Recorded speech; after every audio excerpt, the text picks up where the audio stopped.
नमस्कार. गोदाई किचनमध्ये सगळ्यांचं अगदी मनापासून स्वागत.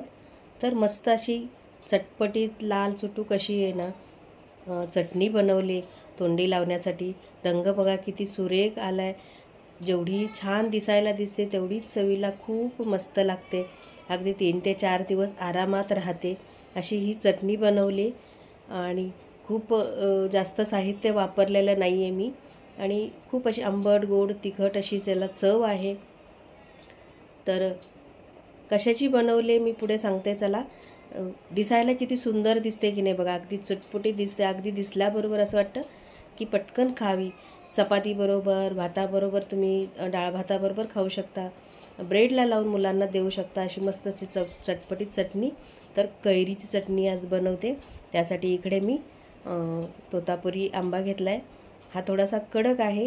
तुम्ही या चटणीसाठी अगदी थोडासा गाभळलेला असतो तो घेतला तरी चालेल. आता ह्या बघू शकता एकदम कडक हिरवागार असा हा आंबा आहे, कैरी आहे. आतून एकदम पांढरा शुभ्र आहे. त्यासाठी मी थोडासा गूळ वापरणार आहे. तर कैरी कट करून घेतली बघू शकता तुम्ही. आणि असे मोठे मोठेच तुकडे केलेत कारण आपल्याला हे सगळं वाटायचंच आहे. आणि एक कांदा घेतला आहे बारीकसा.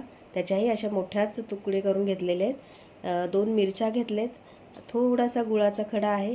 आणि 8 ते 10 लसणीच्या पाकळ्या थोड्याशा अशा मी अशा बारीक चेचून घेतलेल्या आहेत. तर हा गूळ सोडून बाकीचं सगळं साहित्य आहे ते अगदी खरपूस आपल्याला भाजून घ्यायचं आहे. पॅनवर तेल टाकायचं आहे. तेल थोडंसं जास्त घाला कारण ही चटणी एक 2-3 दिवस तेलामुळे टिकते. त्यासाठी आपल्याला तेल थोडंसं जास्त घ्यायचं. कारण दुसरं आपण काय मसाले वगैरे त्याच्यात काहीच घालणार नाही. त्यामुळे तेल जेवढं जास्त असेल तेवढं चटणी जी आहे ते छान अशी खमंग आणि चटपटीत लागते. त्यासाठी थोडंसं मी तेल जास्त घेतलं आहे. तुम्हाला आवडत नसेल तेल जास्त, थोडंसं कमी वापरलं तरी पण चालेल. आता जिरे घेतले. अगदी एक अर्धा चमचा जिरे घेतले. जिरे छान फुलू द्यायचे. जिरे चटपटले की मग लसूण घालायचं आहे. लसूण सगळ्याच्या आधी लसूण घालायचं. कांदा टोमॅटो घालणार आहे आपण त्याच्या आधी. लसूण छान खरपूस गुलाबी रंग येऊसपर्यंत परतून घ्यायचा. ह्या चटणीमध्ये बघा तुम्ही ही चटणी बनवून अशा प्रकारे खा. एक लसणाचा वेगळा सुवास आणि सुगंध येतो आणि चव एक वेगळी लागते. अशा पद्धतीने लसूण जर तुम्ही याच्यामध्ये भाजून घातला तर. कढीपत्त्याची पानं घातली, तीही चांगली चुरून घेतलेत. आणि एक 8 ते 10 कढीपत्त्याची पाने आहेत, ती छान खरपूस भाजून घ्यायची. आता याच्यावर मी कांदा घालते. एक बारीक कांदा असा मोठा मोठा चिरून घेतला आहे. ही जी चटणी आहे की नाही, तुम्ही डाळ भात केलात त्याचं बाजूला तोंडी लावली म्हणा, किंवा मुलांना जर देणार असाल तर मग तिखट थोडंसं कमी घाला. मुलं खात नसतील तर ब्रेडला लावून देऊ शकता तुम्ही. चपातीला लावून रोल करून देऊ शकता हातामध्ये. इतकी मस्त लागते ही चटणी. अगदी लहानांपासून मोठ्यांपर्यंत सगळ्यांना आवडेल. आता कैरीचं सीझन आहे त्यामुळे कैरी सहज बाजारात मिळते. तर अशा पद्धतीने कैरीचं तुम्ही काय काय करता, मी लोणचंही दाखवले.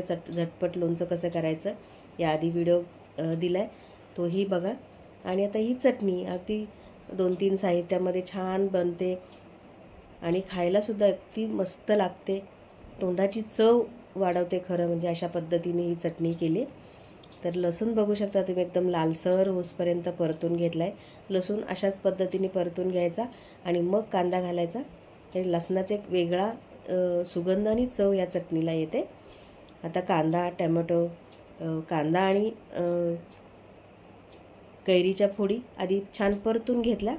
आणि आता याच्यावर डाळवं जे हरभरा डाळीचं जे चण्याचं जे भाजलेल्या चण्याची डाळ असते की नाही, ती आहे. 1 चमचाभर घातले. तुमच्याकडं नसेल तर कच्ची डाळ असेल ती वापरली तरी चालेल, किंवा मग पटकन होण्यासाठी म्हणाल तर 1 मुगाची चमचाभर डाळ घातली तरीही चालेल. सगळं छान परतून घेतलं. तेल थोडंसं मी जास्त वापरले, तुम्ही कमी वापरलं तरीही चालेल. पण ह्या चटणीला थोडंसं तेल जास्त वापराच, कारण मग त्याची चव जी आहे की नाही खूप छान लागते. आता एक टॅमॅटो घेतला आहे, तोही मी असा मोठाच चिरून घेतला आहे, तोही घालायचा आहे. टॅमॅटो हे अगदी पाणी आटूसपर्यंत, टॅमॅटोचं जे पाणी असतं ते आटूसपर्यंत छान परतून घ्यायचं. आणि थंड करून झाले की मिक्सरच्या भांड्यामध्ये हे वाटून घ्यायचं आहे आपल्याला. अगदी जास्त वेळ लागत नाही. भाजून थंड करून घ्यायचं. आता वरून एक मूठभर कोथिंबीर घातली. कोथिंबीर जास्त भरपूर घाला म्हणजे छान चव येते. आणि इथे मी लाल तिखट घेतले, काश्मीरी लाल तिखट आहे. याने चवही छान लागते, कलरही छान येतो. आणि तिखटाला म्हणाल तर तुम्ही कमी जास्त करू शकता. आता हे सगळं वाटून घ्यायचं, थोडंसं अगदी एक 2 मिनटासाठी वाटून घ्यायचं. आणि बघू शकता तुम्ही मस्त अशी छान चवीची, छान रंग आला याला आणि दिसायला इतकी भारी दिसते, चवीलाही तेवढीच भारी लागते ही चटणी. एकदा नक्की करून बघा. रेसिपी कशी वाटली मला कमेंटमध्ये नक्की सांगा. आवडलं तर लाईक करा, शेअर करा, चॅनलला सबस्क्राईब करा आणि बेल आयकॉनवर क्लिक करा. आपण पुन्हा भेटूया नवीन एका रेसिपीमध्ये. तोपर्यंत नमस्कार. चटणी म्हणाल तर कशाची, कैरीची म्हणा, तुम्ही टॅमॅटोची चटणी अशा पद्धतीने करू शकता. किंवा दुधी असतो की नाही, दुधीचीही चटणी छान होते बरं का. टॅमॅटोची, कच्चे टॅमॅटोची चटणी आहे ना, अगदी ह्याच पद्धतीने कच्च्या टॅमॅटोची चटणीसुद्धा करू शकता तुम्ही.